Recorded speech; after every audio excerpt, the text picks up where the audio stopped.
Kareem. It's Collab Corner, and I am Kay, also known as KW McCabe, and I just want to thank everybody for coming to watch and join us today. And this is our books galore, and we have an author here with us today. She's been with us before, Sana Prezada, and she was gracious enough to come and share her work with us. So go ahead and introduce yourself. Thanks for the opportunity, Kareem. So I will be reading out from my book, Tainted Whispers of Eden. It's chapter 24. It's called Dorothea Blackwood's Testimony. Fairfax's gaze hardened, and he continued, Mrs. Blackwood, is it not true that Mr. Reginald Lester, on his first wedding anniversary at Claridge's, said in your presence, it is hard to find decent wives these days. Most are prone to infidelity. And was it not his second wife, Mrs. Shirley Lester, he was referring to? Mrs. Blackwood leaned forward, her voice steely. No, Mr. Fairfax, that is not correct at all. If anything, he was referring to his first wife, Henrietta Lester. A ripple of astonishment swept the courtroom. From the gallery, Nathaniel's head snapped up, his gaze fixed on Mrs. Blackwood, while Shirley Lester, seated solemnly nearby, looked at her in disbelief. Members of the press leaned forward. Notepads paused, scribbling frantically as Fairfax visibly tensed, gripping his wig. He cleared his throat, attempting to regain control. Whatever do you mean? Mr. Lester and his first wife, Mrs. Henrietta Lester, had a near perfect matrimonial relationship. Mrs. Blackwood's eyes narrowed, her voice strong with conviction. I am afraid they did not, Mr. Fairfax. The truth is, Reginald adored Shirley because she was all that Henrietta never was loyal, selfless, and devoted. His first wife was nothing of the kind. After a brief, uncontrollable pause, she continued, her tone growing louder and fierce. Your case rests on the notion that Lady Gertrude Robinson is right in claiming that Reginald died from the shock of seeing his wife with another man. But that notion is as false as the allegations you've pinned to this innocent woman. What none of you know, she paused, her gaze unwavering, is that over 30 years ago, whilst Reginald was abroad, Henrietta betrayed him in the most grievous manner with a household valet. The murmurs in the courtroom turned to gasps as Fairfax went pale, fidgeting with his wig. My lord, this is irrelevant, he muttered. But before Justice Grimsley could respond, Mrs. Blackwood's voice rang out, silencing him. On the contrary, Mr. Fairfax, it is highly relevant, and I shall explain why. The truth, my lord, is that Mrs. Shirley Lester has always been a devoted wife and a caring stepmother to Nathaniel Lester. Lady Robinson's bitter envy of her stems from this very fact. Shirley is admired by all, whilst Lady Robinson seethes with jealousy, not least because she herself is the one steeped in affairs. Indeed, Lady Robinson is infatuated with her own cousin, Mr. Nathaniel Lester. It torments her to see his affection for his stepmother. I repeat, my lord, this is the very jealousy that drives her malice. She allowed her gaze to sweep the gallery, then continued. And though I do not speak ill of the deceased, and nor will I ever, it is nevertheless a fact, known to me, the late Reginald Lester, my husband, the Gallaghers at 61 Eden Court, and the family physician, Dr. Dewsbury, that Nathaniel Lester is not in fact Reginald Lester's son, but rather the son of that valet. She paused, her eyes locked on Fairfax's. If anybody was unfaithful to her husband, it was the first Mrs. Lester, not this innocent woman sitting here. She pointed sharply at Mrs. Lester, who sat motionless as if frozen under the intensity of Mrs. Blackwood's pointed words. A ripple of shock coursed through the courtroom, leaving Fairfax speechless as Mrs. Blackwood's gaze remained fixed, steadfast, commanding the room with her bold, resolute declaration. At that, Nathaniel abruptly rose from his seat, his face livid, shoving past onlookers in his row, and storming out of the courtroom in a rage. The whispers now became a low roar, pressing Justice Grimsley to finally call for order. He adjourned the proceedings, leaving the gallery buzzing in stunned awe at Mrs. Blackwood's revelations, her words resonating through the courtroom like a thunderclap. I'll pause there. Man, I like how there was all that scandal in there. I was like, ooh, Yeah, that's what the I book might is need all to I about. might need to grab a copy of that. Yeah, I'll be happy to send it to you. Yeah, a lot of gossip and scandal in here. Well, thank you for sharing that with us. I would like for you to keep that part that you read in mind for the talk on the panel that we have later. So we're going to try to incorporate the story.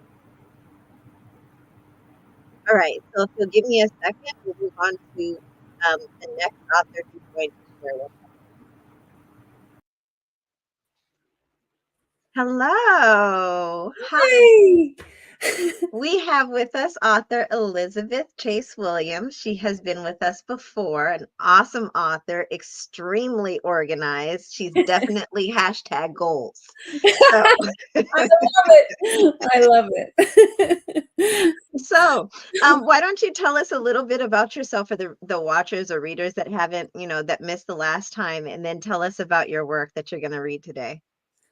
Okay, so I am a contemporary romance author who wrote a romance trilogy and about Charlie and her love of her life, Drew. And I have the first book here. I have the blur background on, so that's the cover. I remember that's the pretty cover. I love that No, cover. it's a pretty cover. In each of the trilogy, it's them as a couple. So, and it's on KU, so people can read it with their subscription. And I know that people that read romance are whale readers and need that subscription because they're going to go through books so quickly. And I'm a romance reader, so that's why I write romance. So, and there's a prequel, and I'm about to launch book 5. So we'll see Okay. how that comes together. Yeah. Okay. So do you want to read, not too spicy because I don't want Facebook to No, clutch its pearls. figurative pearls. And no, nothing too spicy. It is a spicy book. It's not as spicy as some other books I've read. It's not a dark romance. But I wanted to start with, this would be actually chapter 3, and it's called Call Me Drew, and it's the inciting incident. So those of you that know about romance, you always have to have the inciting incident at least by chapter 3. Otherwise, Right. you're going to capture them. So I'm going to move ahead a little bit in chapter 3, and I'll read a little bit about this. So the context is Charlie just finished going to church, and she has to rush home because she needs to make lunch for her son, and realizes she has no food and decides to go to the grocery store, and she's in a rush, and all kinds of stuff. So basically she is down the aisle, and she's having trouble with the dress she chose to wear to church because her button is a little bit loose. Don't worry, there's no spice. Just it's embarrassing. Okay. I assume church is there, so good. It's a dress appropriate for church. So I turn my cart around, barely missing a display of rice on sale. I take a deep breath, trying to calm my nerves, and my stomach lurches at a smell I just can't identify. I need to get out of here. Why did I think that this was a good idea? I reassure myself that I can't stop here after work tomorrow. And as I round the end of the aisle, my cart plows into another shopper. Oh my goodness, I'm so sorry. The person I ran into, or should I say the wall of a man, doesn't seem fazed at all as he stands holding a box from the bakery section. His smirk eases my embarrassment. It's okay, miss, he hesitates. Charlie? Andrew, I didn't even recognize you. Well, it's been a few years. How are you? My cheeks flush, trying to figure out how to answer his questions without spilling all my problems onto the man that I haven't seen since high school. The boy who seems to be more focused on having fun and never had a steady girlfriend despite the lineup that was waiting for him to notice. I was in that line, and no, he never noticed. But he just said my name. How does he remember my name? I was just a silly teenage girl, and the last time I saw him, well, he's now a wall of muscles that sends a rush of heat through me at the thought of him in his firefighter uniform. Oh my God. I noticed the neatly trimmed beard around his full lips, smirking at my awkwardness. He can read my thoughts. Speak. I swallow, trying to find the words. My mind flashes, remembering Martha had a fall and was hospitalized. I heard your grandmother was in the hospital, and I hope she's doing all right. He looks at me with a, how did you know that look? I answer quickly, my neighbor is good at keeping me in the loop about the ladies at church. He nods as I observe his body's subtle movements, and I'm reassured that if he's unsure, sorry, if he's uncomfortable with me or he's just doesn't sure if he wants me to know his business. You can't live here without people knowing about your business. And your grandmother comes to the bookstore where I work, I said. Is she doing okay? Yes, she sent me to get these cupcakes for her, and I'm heading back there now. Well, maybe you can tell her that Margaret says hi. She'd want me to pass along the message. Yes, of course, he nods, and a slow smile forming on his face. My throat suddenly feels dry. He is not what I remember from high school. I need to get a grip. High school Andrew and this man in front of me are different. 18 years will do that to anyone. I'm not exactly the same girl. I'm sorry about hitting you with my cart. I wasn't really paying attention. I should be more careful, I say in that way that feels awkward and a little too apologetic. It's nice to see you again, Andrew, I say as I push my cart towards the cashier. It's Drew. You can call me Drew, he says as he lets me pass.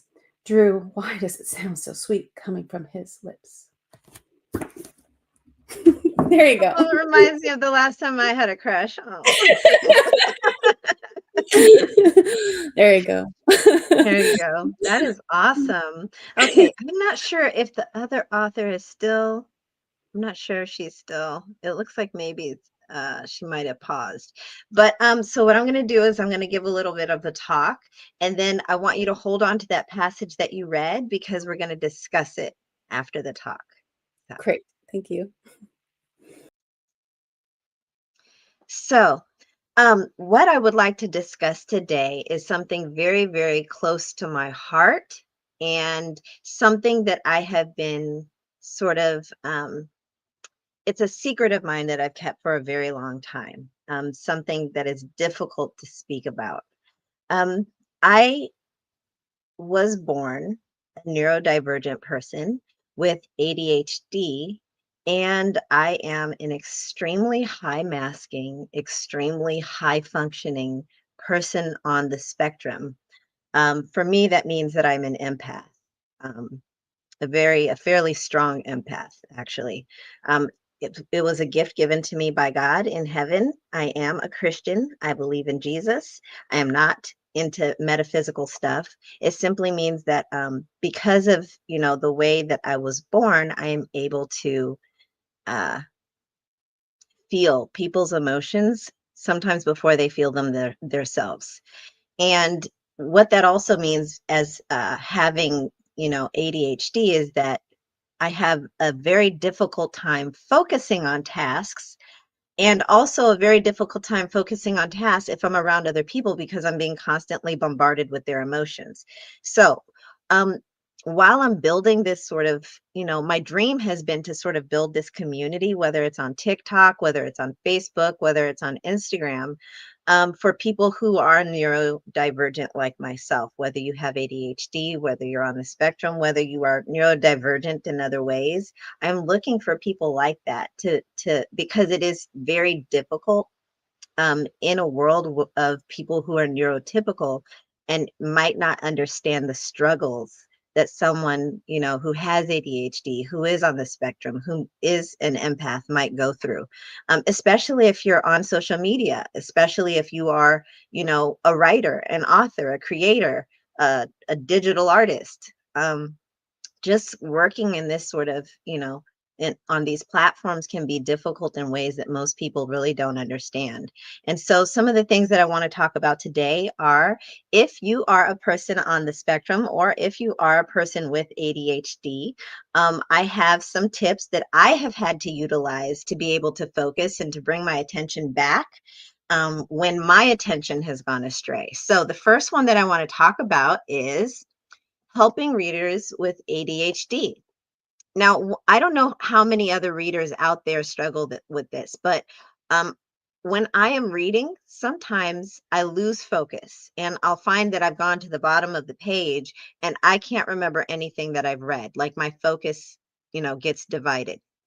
So here are some tips for readers who have ADHD.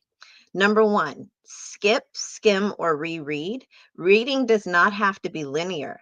feel free to jump ahead or go back if it helps keep your interest. This is something that I have done since I was very small. When I'm reading a book, I often have gone back and read a book more than 10 times. Why do I do that? Because the first 9 times, I'm always missing something. I might skip an entire page and then have to go back later and be like, oh, I didn't know that was a part of the story because of my ADHD.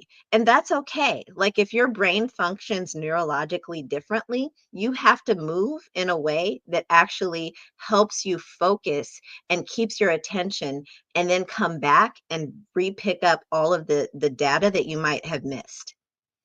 Another way is try reading out of order. Start at whatever chapter is most appealing and see if you want to keep going. Novelty can boost engagement. I have done this sometimes. I don't do it all the time, but I have been guilty of jumping to the end of the book to see if it's going to even hold my attention to the end. I have done that. I am guilty of that. And again, that's part of being neurodivergent. Whatever is going to hold your attention, you do it for you. Number 3, don't punish yourself for wandering. There is no need to feel guilty. Explore until you find a book that captures your attention. Now, I used to have this sort of, belief that if you start a book, you have to finish a book, until I came to the one book that defeated me. And it was a book that was literally 50 pages of walking in a forest. And that day I realized I don't have to read every single book. I really don't. I really don't. And you don't have to. If you find yourself, especially if you are neurodivergent and you have ADHD and you are unable to get past a part, you're not going to be able to retain that information anyway. Because the way our brain functions is we hyper focus on the things that we find interest in. Like if you give me a book and I find something in there that is interesting, I will not eat, I will not sleep, I won't even hear people talking to me until that book is done. Whereas if you give me another book and it has, things that are literally I'm skipping pages because I can't focus, I might as well just give up the fight, because the battle is already lost. So don't punish yourself. If you are neurodivergent, if you have ADHD, don't punish yourself. You hyperfixate on the things that matter to you. The next one that I want to go to is helping writers with ADHD. Now, this is one of the problems that I have struggled with as a writer. Just and this is also applies to if you're doing any other projects. If you have low targets for sessions, even 100 words can count as writing. If you have long stints of writing that feel daunting, aim for what feels realistic for you. Like I would tell myself, especially for those of us who have ADHD, we sort of like overshoot on what we should, really try to make ourselves do. Like I might tell myself, I'm going to write 3,000 words today, when realistically my attention span says maybe half that. Like don't try to shame yourself into doing more than what neurologically you are able to do. And the second one is short timed intervals. Write for 10 or 15 minutes. When time's up, reward yourself with a break. Repeat if you feel up to it. Like if you are only able to sit still for 10 minutes, that's fine. Get up, walk around, get some water, eat an apple. Sometimes sensory input can reset the clock on your attention span. That's extremely important for people with ADHD. Resetting the attention span by bringing in sensory input. Now, this could be tactile, like maybe you need to like touch a wall. Maybe you need to like clap your hands. Maybe you need to jump up and down. Maybe you need to eat an apple. That's sensory input. Sometimes you need auditory input. Maybe you need to listen to music in the background. That's what I have to do. When I'm working and I'm losing my focus, I have to have music in the background or I'm not going to get anything done. So always make sure that you have some type of sensory input or take a break in order to reset your attention span clock. Number 3, partial tasks. Think of each step in the writing process as its own job. Researching, outlining, drafting, editing. Don't try to look at writing a book as an entire project that you have to do. You will become overwhelmed and you will want to not do it at all. Look at make basically a tiny task list. Like chapter 1. Chapter 1 is just the first scene. I'm just going to do the first scene. Once you get the first scene done, you have that automatic I call them happy hits. You get that automatic happy hit of having fulfilled a task. Then you move on to the next task. That's how you have to do it if you have a very, very short attention span. I have an extremely short attention span of maybe max about 5 seconds before my brain wants to do something else. And so I have to engage in these things. I have to make short task lists. I have to make sure I have tactile input or auditory input. And I have to make sure that I have goals that are concise, bite size, and small so that I get that happy hit of having completed a goal. So that is sort of the tiny talk for today. And I want to bring our authors back on so that we can discuss this in terms of the writing process and as well as, mental health as it relates to writing.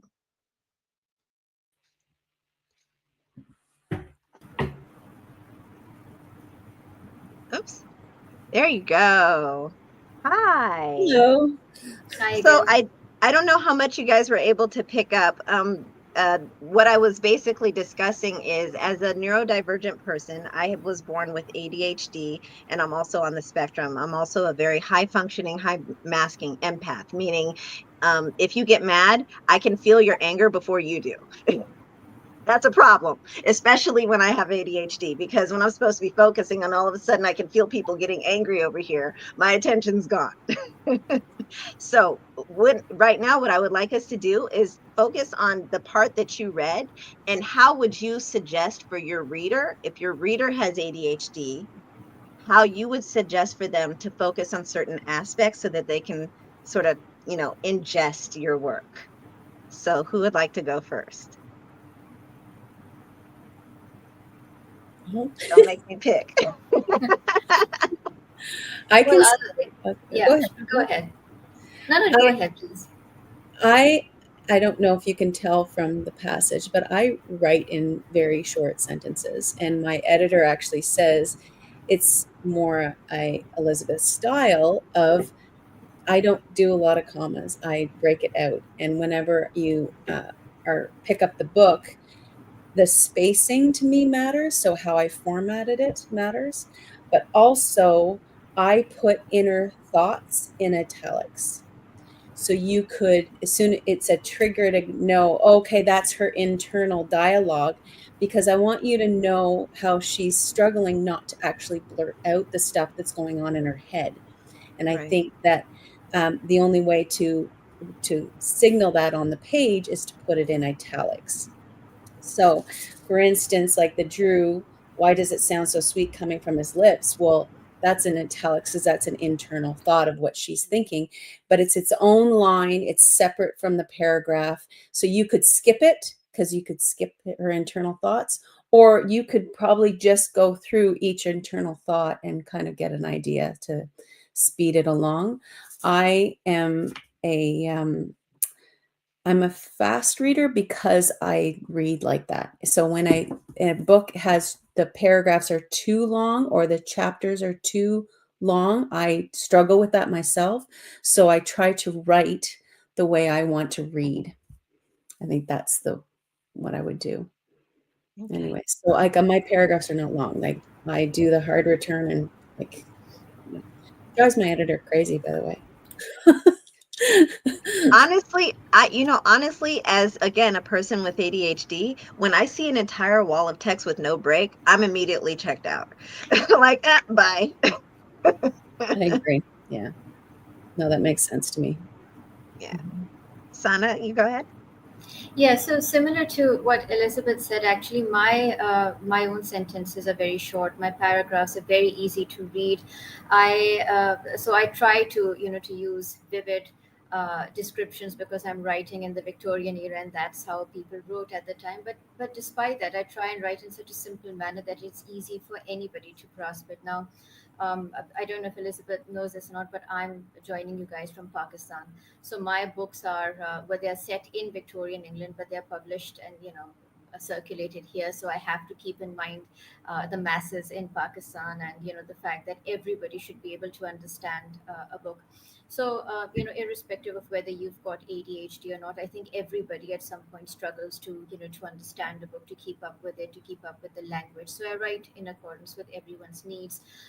The para that I read out, so this book particularly focuses on a legal trial. So it's a courtroom drama, amongst other things, and a bit of gothic fiction and romance and other things as well. And most of my books are like that. So if you pick any one chapter and if you read that, you don't, as you rightly said, Karine, you don't have to go in a linear order. You can pick any one chapter, and if that appeals to the reader, what happens is that then they can go back and forth. And that's actually how I write, because I when I'm writing a book, I imagine it as a movie, which is what my aim has always been, to adapt my books as movies, which hasn't happened yet, but I can only pray to God that it happens at some point. So with that sort of imagination, you don't go in a in a proper order. You can start from the end or you can start from the beginning.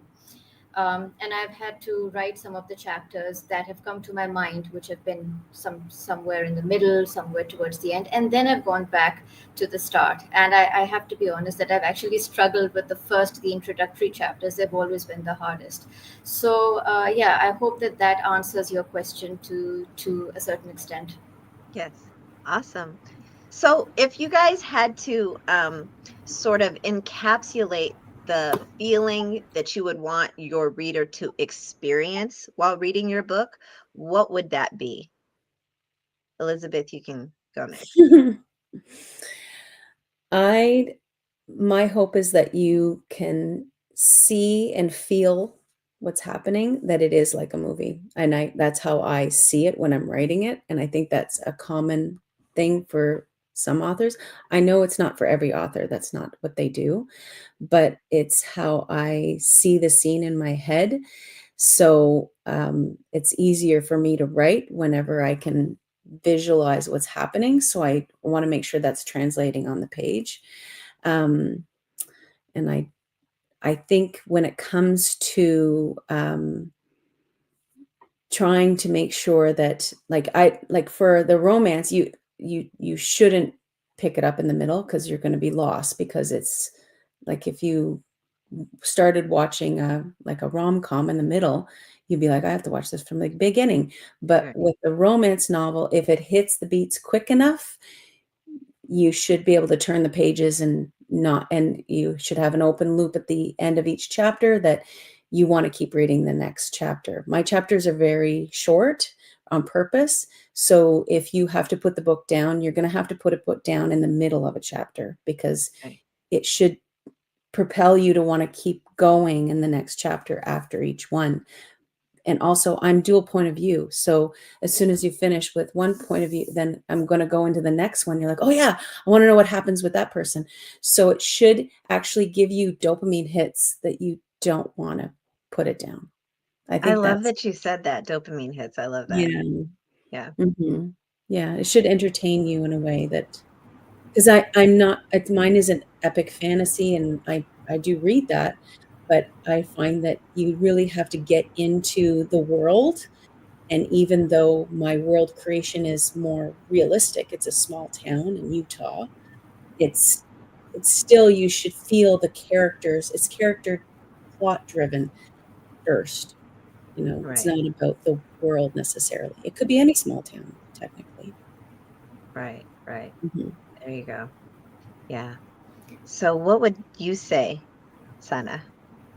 So basically, my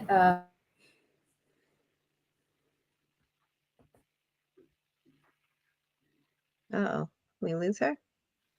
She'll come back. this book in particular and focuses a lot. I don't know if you guys, yeah. So the focus is a lot on human emotions, and I feel that irrespective of whatever century the book is set in, I mean it resonates with practically anybody and everybody, irrespective of your nationality, your faith. That's how I write, and I think from everyone's perspective, not just my own, but from people living in other parts of the world. I've got, it's a sort of multicultural fiction, which is what essentially this is.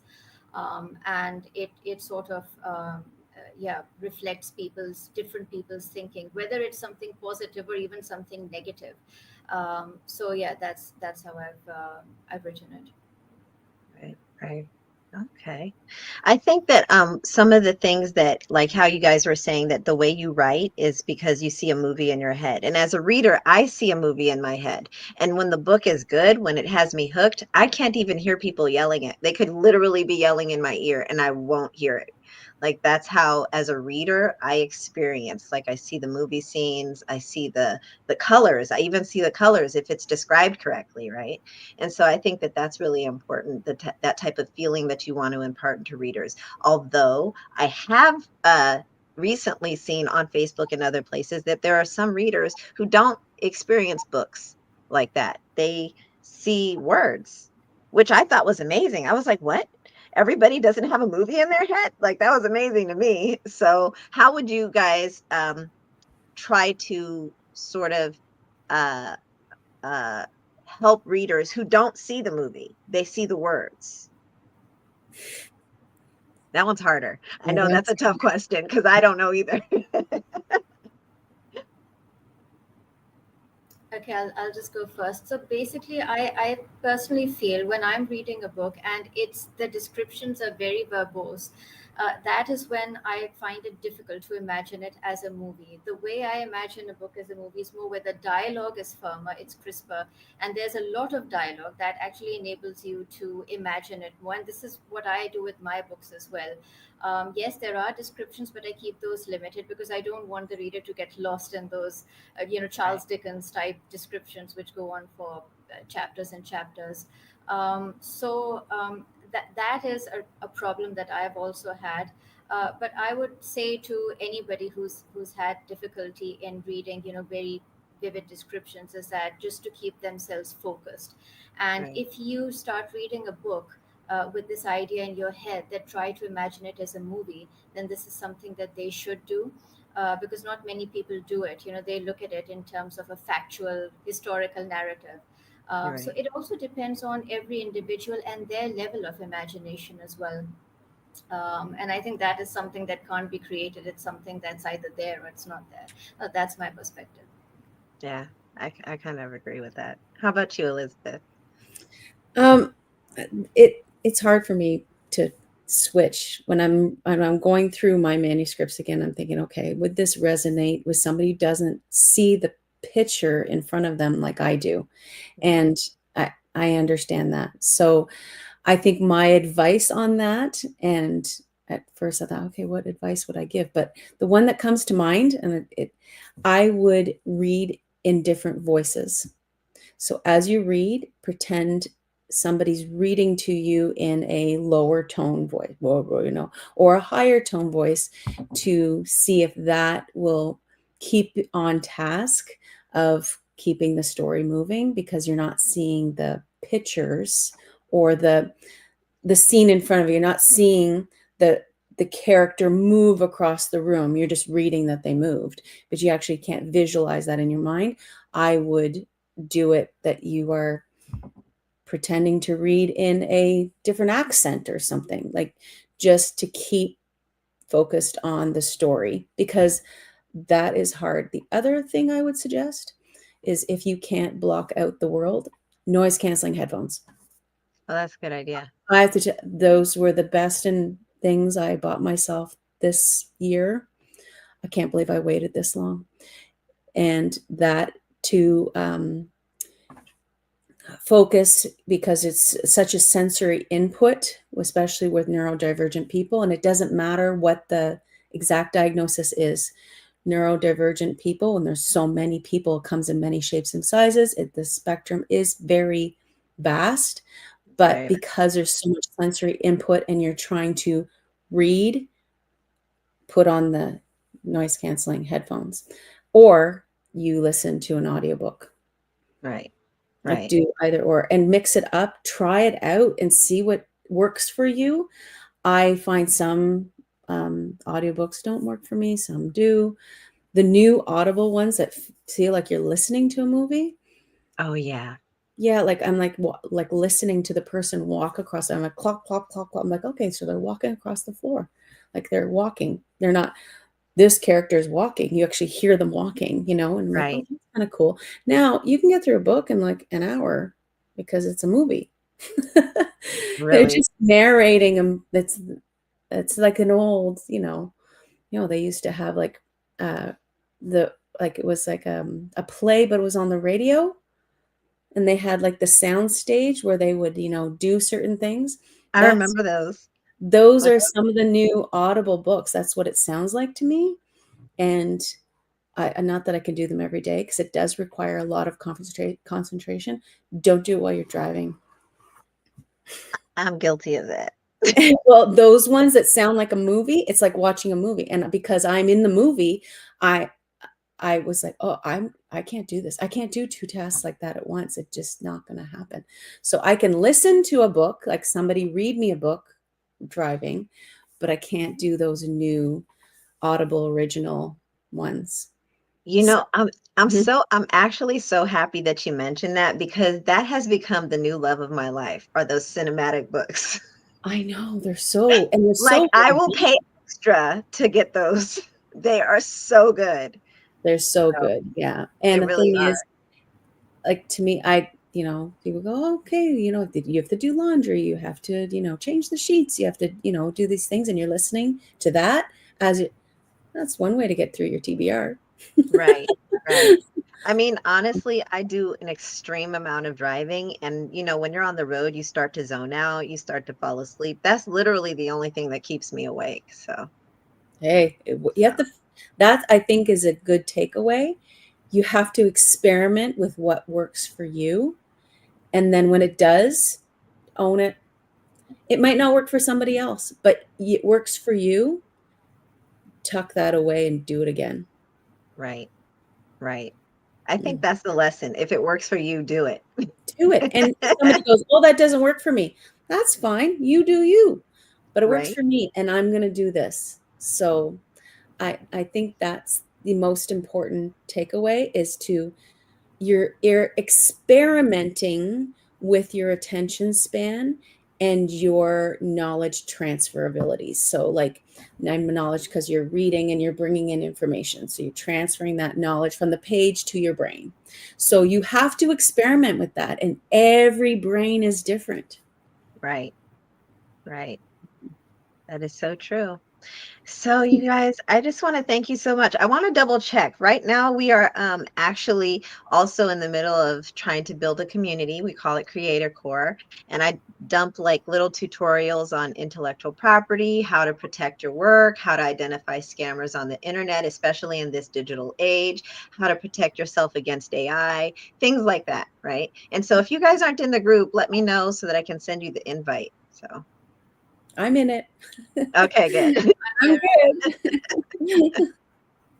All right. I just want to thank you guys so much for coming and joining us. We did have a mishap. The speaker was extremely ill and her grandbaby was extremely ill and it was a hot mess. So she's had to be rescheduled. So I want to thank you guys for coming and sharing your work with the audience. For those of you out there, we are having a special event next week, next Sunday, our Juneteenth, an early Juneteenth event. And we have two special speakers. So that's going to be exciting. So we hope to see you all then. So thank you guys for coming. Thank you so much Thank for you so having much, us. Tree. All right. Okay. Bye now. Thank you. Bye bye. So I just want to thank you, everyone, again for attending our Books Galore event. Our main speaker was, again, she was very ill. Her grandbaby was very ill, and so she had to reschedule, which was unfortunate. But she will be here in a future event. So hopefully you will join us in the future. Again, this was Books Galore, and please make sure to check out our group Creator Core, where we teach artists, musicians, content creators, digital creators. If you are an author, a writer, a painter, if you create content, we teach you how to protect your intellectual property. So please look and send a request to join there and have a good Sunday.